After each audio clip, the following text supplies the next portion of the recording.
রহমান রহিম বাংলাদেশ জাতীয়তাবাদী দল বিএনপির প্রতিষ্ঠাতা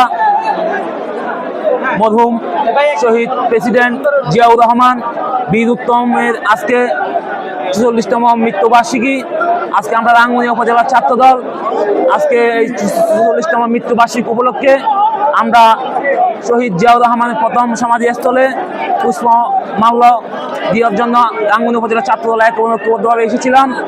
আজকে এই দিনে শহীদ জিয়াউর রহমানকে আমরা স্মরণ করছি, সেই সাথে স্মরণ করছি শহীদ জিয়াউর রহমানের বাংলাদেশের ১৬ কোটি মানুষের জন্য যে অবদান করে রেখে দিয়েছিলেন এবং ১৬ কোটি মানুষের জন্য যে একটা আস্থা, আশা, আকাঙ্ক্ষা, ভরসা রাস্তা রেখে গিয়েছিলেন।